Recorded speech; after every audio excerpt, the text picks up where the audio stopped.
Okay, ഈ standard prepare ചെയ്യുന്ന സമയത്ത് നമ്മൾ കുറച്ച് കാര്യങ്ങൾ മനസ്സിൽ വിചാരിക്കാനുണ്ട്. അതൊക്കെ എന്തൊക്കെ പോയിൻറ്റ്സ് ആണ് നോട്ട് ചെയ്യാനുള്ളത്? Okay, an entity shall apply this standard only if the counterparty to the contract is a customer. Counter party ആരായിരിക്കണം? കസ്റ്റമർ ആയിരിക്കണം. അതായത് നമ്മളൊരു കോൺട്രാക്റ്റിൽ ഏർപ്പെടുന്ന സമയത്ത് കൗണ്ടർ പാർട്ടി കസ്റ്റമർ ആയിരിക്കണം. കസ്റ്റമർ അല്ലാത്ത ഒരാളാണെങ്കിൽ നമ്മൾ ഒരിക്കലും അതിനെ റവന്യൂ ഫ്രം കോൺട്രാക്ട്സ് വിത്ത് കസ്റ്റമറിൽ ഇൻക്ലൂഡ് ചെയ്യില്ല. ഫോർ എക്സാമ്പിൾ ആയിട്ട് പറയുകയാണെങ്കിൽ, two companies are developing asset in collaboration arrangement. ആ ഒരു കൊളാബറേഷൻ അറേഞ്ച്മെൻറ്റിൽ രണ്ട് എൻറ്റിറ്റീസ് എന്ത് ചെയ്യണം, ഒരു അസറ്റ് ഡെവലപ്പ് ചെയ്യുകയാണെങ്കിൽ അതെന്തായിട്ട് ഇൻക്ലൂഡ് ചെയ്യില്ല? Revenue from contracts with customer ആയിട്ട് ഇൻക്ലൂഡ് ചെയ്യില്ല. കാരണം അതിൽ എന്തില്ല? പാർട്ടി ഇല്ല. Okay, a customer is a party that has contracted with an entity to obtain goods and services that are an output of entity's ordinary activities in exchange for consideration. അതായത് ഒരു company അതിൻ്റെ output, ആ കമ്പനിയുടെ goods and service, ആ company produce ചെയ്യുന്ന goods and service കസ്റ്റമറിന് ഒരു consideration exchange ുള്ള contract ഉണ്ടെങ്കിൽ മാത്രമേ നമ്മൾ അത് എന്തായിട്ട് കൺസിഡർ ചെയ്യുള്ളൂ? IFRS 15 ആയിട്ട് കൺസിഡർ ചെയ്യുള്ളൂ. പിന്നെ A contract with a customer may be partially within the scope of this standard and partially within the scope of other standard listed in slide 4. ഇതിനു മുമ്പ് നമ്മൾ പറഞ്ഞു, കുറേ കേസസ് പറഞ്ഞു എന്തൊക്കെ ഇൻക്ലൂഡ് ചെയ്യില്ല എന്ന് പറഞ്ഞു. അപ്പോൾ ഇത് രണ്ടും പാർഷ്യലി ആണെങ്കിൽ, പാർഷ്യലി ഇതുമാണ്, മറ്റേത് പാർഷ്യലി എക്സെപ്റ്റഡും ആണെങ്കിൽ, എക്സെപ്ഷണലും ആണെങ്കിൽ നമ്മളത് എടുക്കില്ല. പിന്നെ this standard specifies the accounting for the incremental costs of obtaining a contract with the customer and for the cost incurred to fulfil the contract with the customer if the cost are not within the scope of another standard. Okay, അതായത് ഈ സ്റ്റാൻഡേർഡിൻ്റെ ഉള്ളിൽ നമ്മൾ ആ കസ്റ്റമറുമായിട്ട് contract വെച്ചതിൽ വന്നേക്കുന്ന cost അത് include ചെയ്യും. നമ്മൾ നേരത്തെ പറഞ്ഞ എക്സെപ്ഷണൽ സ്റ്റാൻഡേർഡിൽ ഇൻക്ലൂഡ് ആവുന്നതല്ലെങ്കിൽ. ഇനി മെയിനായിട്ട് കുറേ ഡിഫൈൻഡ് ടേംസ് ഉണ്ട്, ഡെഫിനേഷൻസ് ഉണ്ട്. അതിൽ ഫസ്റ്റ് വണ്ണാണ് contract. Contract is an agreement between two or more persons that creates a enforceable right or obligation. Obligation create ചെയ്യുന്ന, അതായത് രണ്ട് പാർട്ടീസ് തമ്മിൽ ഉണ്ടാക്കുന്ന ഒരു എഗ്രിമെൻറ്റിനാണ് നമ്മൾ കോൺട്രാക്റ്റ് എന്ന് പറയുന്നത്. അപ്പോൾ ആ എഗ്രിമെൻറ്റ് ക്രിയേറ്റ് ആവുന്നതുകൊണ്ട് തന്നെ അവിടെ എന്തുണ്ട്? ഒബ്ലിഗേഷനും ക്രിയേറ്റ് ആവുന്നുണ്ട്. പിന്നെ കോൺട്രാക്റ്റ് അസറ്റ്. കോൺട്രാക്റ്റ് അസറ്റ്സ് എന്ന് പറഞ്ഞാൽ എന്താണ്?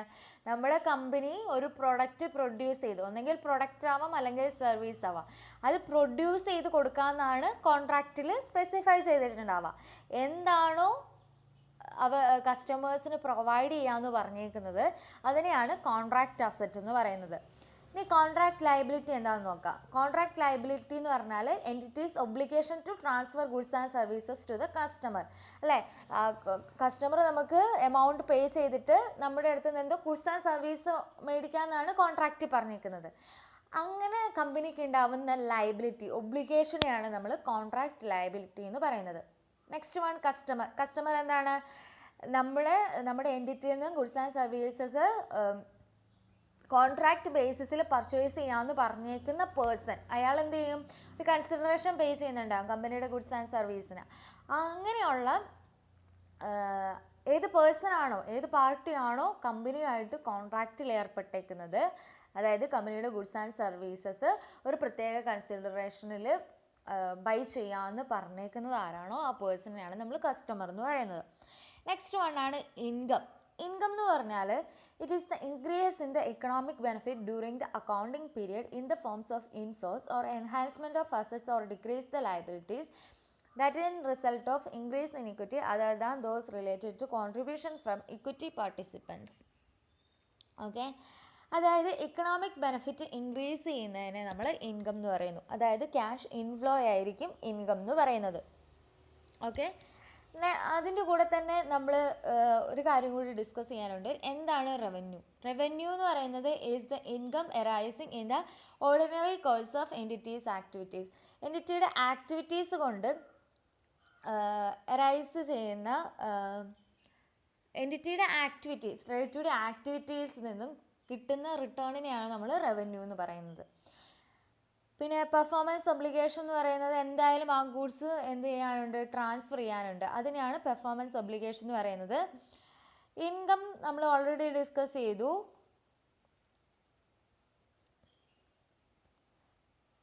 പിന്നെ വരുന്ന സ്റ്റെപ്പാണുള്ളത്. അതിൻ്റെ ഉള്ളിൽ എങ്ങനെയാണ് നമ്മൾ റവന്യൂ റെക്കഗ്നൈസ് ചെയ്യുന്നതും മെഷർ ചെയ്യുന്നത്. നമ്മൾ പറഞ്ഞു കോൺട്രാക്റ്റിൽ കൂടെ കമ്പനിക്ക് എന്ത് കിട്ടും, റവന്യൂ കിട്ടും എന്ന് പറഞ്ഞു. അതെങ്ങനെയാണ് നമ്മൾ റെക്കഗ്നൈസ് ചെയ്യുന്നത് അല്ലെങ്കിൽ മെഷർ ചെയ്യുന്നതെന്നാണ് പറയുന്നത്. അതിൽ ഓരോ സ്റ്റെപ്പ് ഉണ്ട്. 5 സ്റ്റെപ്സ് മോഡലാണ്. ഓക്കെ, അതിൽ ഫസ്റ്റ് സ്റ്റെപ്പ് എന്ന് പറയുന്നത് identify the contracts with the customer. കസ്റ്റമറുമായിട്ട് നമ്മൾ നടത്തിയിരിക്കുന്ന കോൺട്രാക്റ്റ് ഐഡൻറ്റിഫൈ ചെയ്യാം.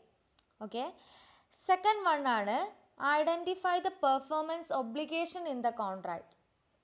കോൺട്രാക്റ്റിൽ സ്പെസിഫൈ ചെയ്തേക്കുന്ന പെർഫോമൻസ് ഒബ്ലിഗേഷൻ എന്താണെന്ന് ഫൈൻഡ് ചെയ്യാം. തേർഡ് സ്റ്റെപ്പാണ് ട്രാൻസാക്ഷൻ പ്രൈസ് ഡിറ്റർമൈൻ ചെയ്യുക. ഫോർത്ത് വൺ ആണ് allocate the transaction price to each performance obligation. Transaction price performance ഒബ്ലിഗേഷനിലേക്ക് അലോക്കേറ്റ് ചെയ്ത് കൊടുക്കുക.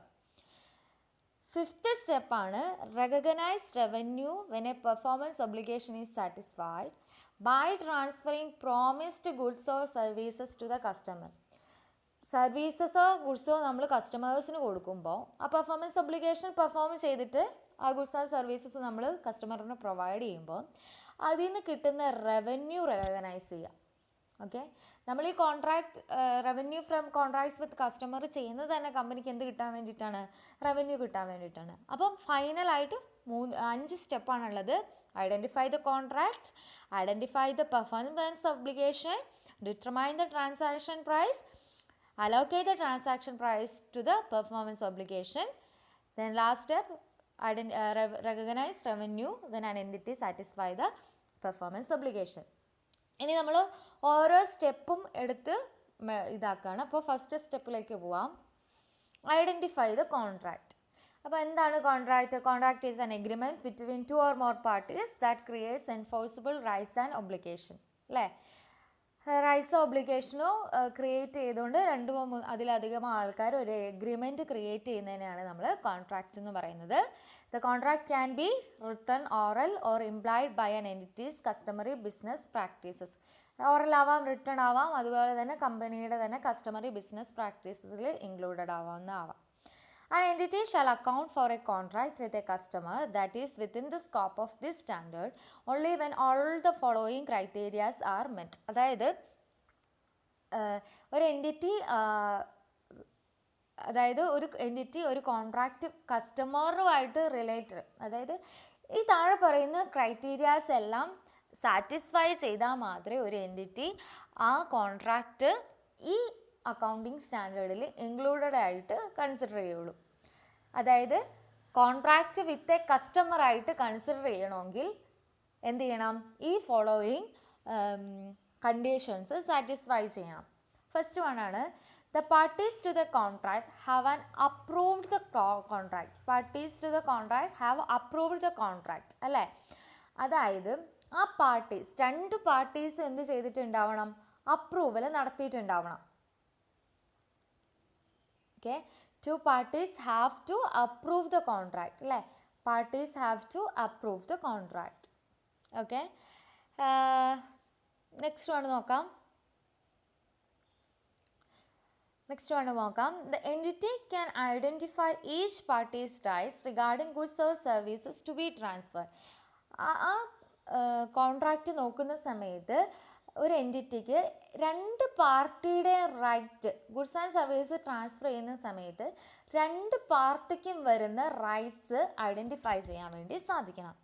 അതുപോലെ അടുത്ത പോയിന്റ് നോക്കാം. Entity can identify the payment terms for the goods or services to be transferred. Goods and service company കസ്റ്റമറിന് transfer ചെയ്യുന്ന സമയത്ത് ഉള്ള പേയ്മെൻറ്റ് എത്രയാണെന്ന് ഐഡൻറ്റിഫൈ ചെയ്യാൻ സാധിക്കണം. പിന്നെ the contract has commercial substance, that is risk, timing and amount of entity's future cash flows are expected to change as a result of contract. അതായത് കമ്പനിക്ക് കുറേ ഫ്യൂച്ചർ, അതായത് കസ്റ്റമറുമായിട്ട് കമ്പനി എന്ത് ചെയ്യാണ്, ഒരു കോൺട്രാക്റ്റ് ക്രിയേറ്റ് ചെയ്യണം. അപ്പോൾ കോൺട്രാക്റ്റ് എന്ന് പറയുമ്പോൾ തന്നെ ഫ്യൂച്ചറിലായിരിക്കും ആ കോൺട്രാക്റ്റിൽ പറയുന്ന ഗുഡ്സ് ആൻഡ് സർവീസസ് ഒക്കെ ട്രാൻസ്ഫർ ചെയ്യുന്നത്. അങ്ങനെയുള്ള കാര്യങ്ങൾ, അതിന് വരുന്ന റിസ്ക്, ടൈമിങ്, എൻറ്റിറ്റിയുടെ ഫ്യൂച്ചർ ക്യാഷ് ഫ്ലോസ് ഒക്കെ എന്ത് ചെയ്തിട്ടുണ്ടാവണം, അതിൻ്റെ ഉള്ളിൽ മെൻഷൻ ചെയ്തിട്ടുണ്ടാവണം. It is probable that entity will collect consideration to which it will be entitled. അതുപോലെ തന്നെ ലാസ്റ്റ് പോയിന്റ് പറയുന്നുണ്ട്, ലാസ്റ്റ് എന്ത് ചെയ്യണം, എത്ര കൺസിഡറേഷൻ ആണോ കോൺട്രാക്റ്റ് ഫിക്സ് ചെയ്തേക്കുന്നത് ആ എമൗണ്ട് കമ്പനി കളക്ട് ചെയ്തിട്ടുണ്ടോയെന്ന്, കളക്ട് ചെയ്യാനുള്ള പ്രോബബിലിറ്റി ഉണ്ടോ എന്ന് മെൻഷൻ ചെയ്യണം. നെക്സ്റ്റ് നോക്കാം. അതിൻ്റെ ഉള്ളിൽ തന്നെ വരുന്നതാണ് കോമ്പിനേഷൻ ഓഫ് കോൺട്രാക്ട്സ്. അതായത് കോമ്പിനേഷൻ ഓഫ് കോൺട്രാക്ട്സ് പറയുന്നത് an entity shall combine 2 or more contracts entered into at or near the same time with the same customer. Okay, ഒരേ ടൈമിൽ തന്നെ 2-3 കോൺട്രാക്ട്സ് ആയിട്ട്, അതായത് ഇപ്പോൾ എ കമ്പനി ഉണ്ട്, ബി കമ്പനി ഉണ്ട്. അപ്പം എ കമ്പനിയും ബി കമ്പനിയും ഒരു കോൺട്രാക്റ്റ് മാത്രമായിരിക്കില്ല ഒരേ ടൈമിൽ ഡ്രോ ചെയ്തിട്ടുണ്ടാവുക. കുറേ കാര്യങ്ങൾ, കുറേ കോൺട്രാക്ട്സ് ഡ്രോ ചെയ്തിട്ടുണ്ട് അറ്റ് എ ടൈം തന്നെ. അതായത് അറ്റ് എ ടൈമിൽ 2 കമ്പനീസ് 2 or more കോൺട്രാക്ട്സിൽ എൻ്റർ ചെയ്തിട്ടുണ്ടാവും. അതേസമയം ആ 2 or more കോൺട്രാക്ട്സ്, കുറേ കോൺട്രാക്ട്സ് എല്ലാം കൂടി കമ്പൈൻ ചെയ്യുന്നതിനാണ് നമ്മൾ കോമ്പിനേഷൻ ഓഫ് കോൺട്രാക്ട്സ് എന്ന് പറയുന്നത്. ഇനി നെക്സ്റ്റ് വണ്ണാണ് കോൺട്രാക്ട് മോഡിഫിക്കേഷൻ. കോൺട്രാക്ട് മോഡിഫിക്കേഷൻ എന്ന് പറഞ്ഞാൽ അതായത് പ്രൈസൊക്കെ നമുക്ക് പ്രെഡിക്റ്റ് ചെയ്യാൻ പറ്റില്ല, അതെന്തായിരിക്കും, എപ്പോഴും അങ്ങോട്ടും ഇങ്ങോട്ടും ചേഞ്ച് ചെയ്തുകൊണ്ടിരിക്കും. അതുകൊണ്ട് പ്രൈസിലൊക്കെ ചേഞ്ചോ ആ കോൺട്രാക്റ്റിൽ എന്തെങ്കിലും മോഡിഫിക്കേഷൻ വരുത്തുന്നതിനാണ് നമ്മൾ കോൺട്രാക്ട് മോഡിഫിക്കേഷൻ എന്ന് പറയുന്നത്. അതായത് ചില കമ്പനീസോ ഇൻഡസ്ട്രീസോ ഒക്കെ അവരുടെ ഓർഡറിൽ ചേഞ്ച് വരുത്താനോ അല്ലെങ്കിൽ ആ അമെൻഡ്മെൻറ്റിൽ ചേഞ്ചസ് വരുത്താനോ ശ്രമിക്കും. A contract modification exists when the parties to a contract approve the modification, that it creates new or changes in existing enforceable rights and obligation of the parties to the contract. അതായത് ചുമ്മാ contract modification നടത്താൻ പാടില്ല. അതായത് 2 പാർട്ടീസും സമ്മതിക്കണം, അത് എൻറ്റിറ്റിയും സമ്മതിക്കണം, കസ്റ്റമറും സമ്മതിക്കണം. എന്നാൽ മാത്രമേ എന്ത് ചെയ്യാൻ പറ്റുള്ളൂ, കോൺട്രാക്റ്റ് മോഡിഫിക്കേഷൻ നടത്താൻ സാധിക്കുള്ളൂ.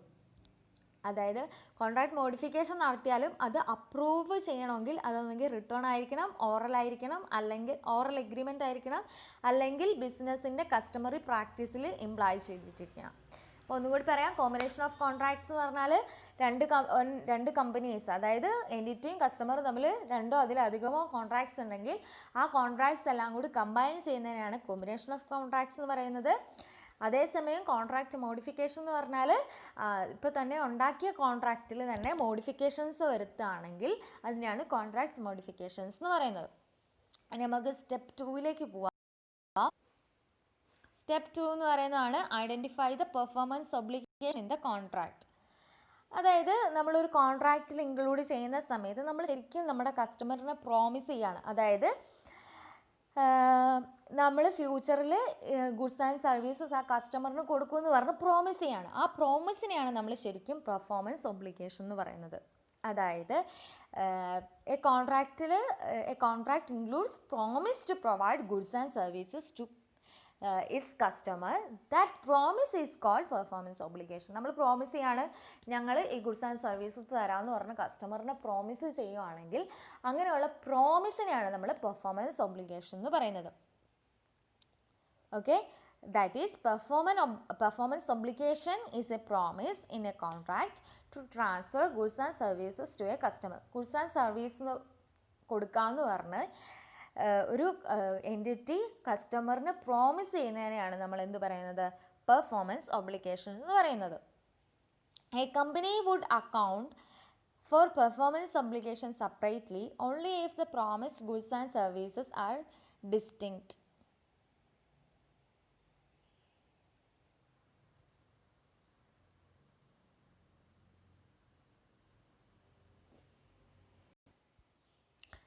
അതായത് ഒരു കമ്പനി പെർഫോമൻസ് ഒബ്ലിഗേഷനായിട്ട് കൺസിഡർ ചെയ്യണമെങ്കിൽ ആ കമ്പനി ആ ഗുഡ്സ് ആൻഡ് സർവീസസ് പ്രൊവൈഡ് ചെയ്യാമെന്ന് പറഞ്ഞ് പ്രോമിസ് ചെയ്തിട്ടുണ്ടെങ്കിൽ മാത്രമേ അതെന്താക്കുള്ളൂ,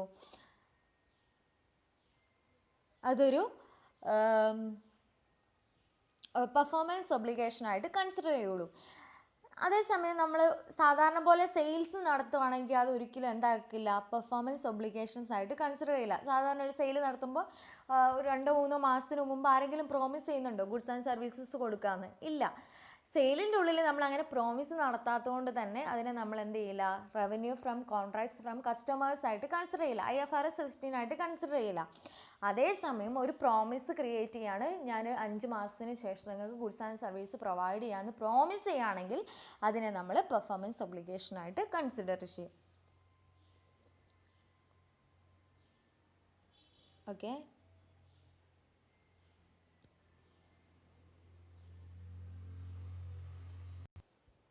ഇനി എങ്ങനെയാണ് ഒരു എൻറ്റിറ്റി പെർഫോമൻസ് ഒബ്ലിഗേഷൻ സാറ്റിസ്ഫൈ ചെയ്യുന്നതെന്ന് നോക്കാം.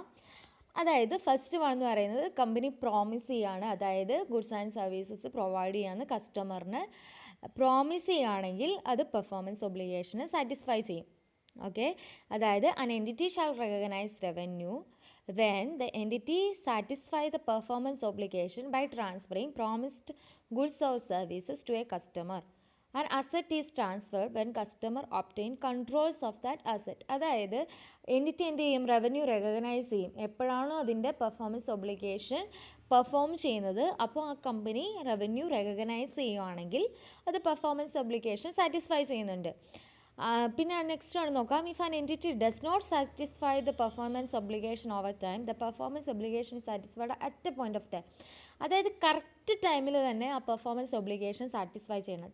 കറക്റ്റ് ടൈമിൽ ഇപ്പം 6 മാസത്തിന് ശേഷമാണ് ഗുഡ്സ് ട്രാൻസ്ഫർ ചെയ്യുന്നതെന്ന് പറഞ്ഞാൽ ആ കറക്റ്റ് ടൈമിൽ തന്നെ എന്ത് ചെയ്യണം, ഗുഡ്സ് ട്രാൻസ്ഫർ ചെയ്യണം. എന്നാൽ മാത്രമേ അതിനെ നമ്മൾ പെർഫോമൻസ് ഒബ്ലിഗേഷനായിട്ട് കൺസിഡർ ചെയ്യുള്ളൂ. ഓക്കെ.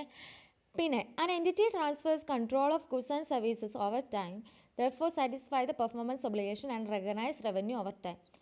അതായത് എൻറ്റിറ്റി എന്ത് ചെയ്യണം, ആ ഗുഡ്സ് ആൻഡ് സർവീസസിൻ്റെ കൺട്രോളും കൂടി ട്രാൻസ്ഫർ ചെയ്യണം, എന്നാലേ അതിനെ നമ്മൾ പെർഫോമൻസ് ഒബ്ലിഗേഷനായിട്ട് കൺസിഡർ ചെയ്യുള്ളൂ. അപ്പോൾ നോക്കാം, ഫസ്റ്റ് വൺ എന്ന് പറയുന്നത് entity goods and services transfer ചെയ്യുമ്പം റവന്യൂ റെക്കഗ്നൈസ് ചെയ്യുവാണെങ്കിൽ അത് നമ്മൾ പെർഫോമൻസ് ഒബ്ലിഗേഷൻ സാറ്റിസ്ഫൈ ആണ്. അതുപോലെ തന്നെ കറക്റ്റ് ടൈമിൽ ട്രാൻസ്ഫർ ചെയ്യുകയാണെങ്കിൽ പെർഫോമൻസ് ഒബ്ലിഗേഷൻ സാറ്റിസ്ഫൈ ചെയ്യുന്നുണ്ട്. തേർഡ് വൺ എന്ന് പറയുന്നത് കമ്പനി അതിൻ്റെ കൺട്രോൾ ട്രാൻസ്ഫർ ചെയ്യുകയാണ്, ഗുഡ്സ് ആൻഡ് സർവീസിൻ്റെ കൺട്രോൾ ട്രാൻസ്ഫർ ചെയ്യുകയാണെങ്കിൽ അതിൽ നമ്മൾ പെർഫോമൻസ് ഒബ്ലിഗേഷൻ സാറ്റിസ്ഫൈ. തേർഡ് സ്റ്റെപ്പാണ് ഡിറ്റർമൈൻ ദ ട്രാൻസാക്ഷൻ പ്രൈസ്.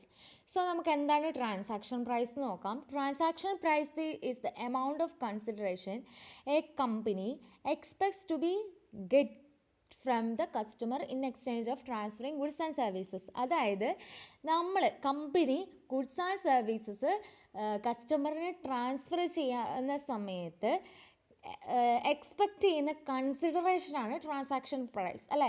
ഇപ്പോൾ ഒരു എക്സാമ്പിളായിട്ട് പറയുകയാണെങ്കിൽ ഒരു കമ്പനി വേറൊരു കസ്റ്റമറുമായിട്ട് കോൺട്രാക്റ്റിൽ ഏർപ്പെട്ടു. അത് കഴിഞ്ഞ് ഒരു 6 മാസം കഴിഞ്ഞപ്പോൾ അവരെന്ത് ചെയ്തു, കമ്പനി ഗുഡ്സ് ആൻഡ് സർവീസസ് കസ്റ്റമറിന് കൊടുത്തു. അപ്പോൾ കസ്റ്റമർ കമ്പനിക്ക് പേ ചെയ്യണമെന്ന് എക്സ്പെക്റ്റ് ചെയ്യുന്ന എമൗണ്ട് ഇപ്പോൾ ഒരു 5 lakh rupees ആയിരിക്കും ആ കോൺട്രാക്റ്റ് പറഞ്ഞേക്കുന്ന പ്രൈസ്. അപ്പം ആ കസ്റ്റമർ എൻറ്റിറ്റിക്ക് പേ ചെയ്യണം എന്ന് നമ്മൾ എക്സ്പെക്റ്റ് ചെയ്യുന്ന എമൗണ്ട് ഇല്ലേ, അതിനെയാണ് ശരിക്കും ട്രാൻസാക്ഷൻ പ്രൈസ് എന്ന് പറയുന്നത്. It is the amount of consideration that is company expect from A customer while transferring goods and services. Goods and services transfer ചെയ്യുന്ന സമയത്ത് കസ്റ്റമറിൻ്റെ കയ്യിൽ നിന്ന് എക്സ്പെക്റ്റ് ചെയ്യുന്ന എമൗണ്ടിനെയാണ് നമ്മൾ ട്രാൻസാക്ഷൻ പ്രൈസ് എന്ന് പറയുന്നത്. ഓക്കെ. ഇനി സ്ലൈഡിലേക്ക് നോക്കാം. When a performance obligation is satisfied an entity shall recognise as a revenue the amount of transaction price that is allocated to the performance obligation. Performance ഒബ്ലിഗേഷനിൽ സ്പെസിഫൈ ചെയ്തിരിക്കുന്ന revenue amount ആണ് നമ്മൾ transaction price എന്ന് പറയുന്നത്. ഒരു obligation satisfy ചെയ്യുമ്പം എൻറ്റിറ്റിക്ക് revenue ആയിട്ട് കിട്ടുന്ന എമൗണ്ടിനെയാണ് ട്രാൻസാക്ഷൻ പ്രൈസ് എന്ന് പറയുന്നത്. An entity shall consider the terms of contract and its customary business practice to determine the transaction price. The transaction price is the amount of consideration which an entity expects to be entitled in exchange for transferring promised goods and services to the customer. അല്ലേ? നോക്കുക, ഇത് കണ്ടോ, the transaction price is the amount of consideration to which an entity expects to be entitled in exchange for transferring promised goods and services to the customers. അല്ലേ, കസ്റ്റമറിന് നമ്മൾ ആ promise ചെയ്തേക്കുന്ന goods and services transfer ചെയ്യുന്ന സമയത്ത് നമുക്ക് കിട്ടുന്ന എമൗണ്ടിനെയാണ് transaction price എന്ന് പറയുന്നത്. ഇനി ട്രാൻസാക്ഷൻ പ്രൈസിൽ എന്തൊക്കെ ഇൻക്ലൂഡ് ചെയ്യില്ല എന്നാണ്, സെയിൽസ് ടാക്സ് ഇൻക്ലൂഡ് ചെയ്യില്ല. Okay, excluding amounts collected on behalf of third parties. അതായത് കസ്റ്റമറും കമ്പനിയും കൂടാതെ വേറെ ഏതെങ്കിലും ഒരു തേർഡ് പാർട്ടീസ് അതിൻ്റെ ഉള്ളിൽ ഇൻക്ലൂഡഡ് ആണെങ്കിൽ അങ്ങനെ വരുന്ന എമൗണ്ട്സ് ഒന്നും നമ്മൾ ഈ ട്രാൻസാക്ഷൻ പ്രൈസിൽ ഇൻക്ലൂഡ് ചെയ്യില്ല. ഓക്കെ, പിന്നെ consideration promised in the contract with a customer may include fixed amount, variable amounts or both. അല്ലേ, കസ്റ്റമറിന് പറഞ്ഞേക്കുന്ന ആ കോൺട്രാക്റ്റിൽ പറഞ്ഞേക്കുന്ന എമൗണ്ട് ഫിക്സ്ഡ് ആവാം, വേരിയബിൾ ആവാം, അല്ലെങ്കിൽ രണ്ടും കൂടി മിക്സ്ഡ് ആയിട്ടുള്ളതും ആവാം.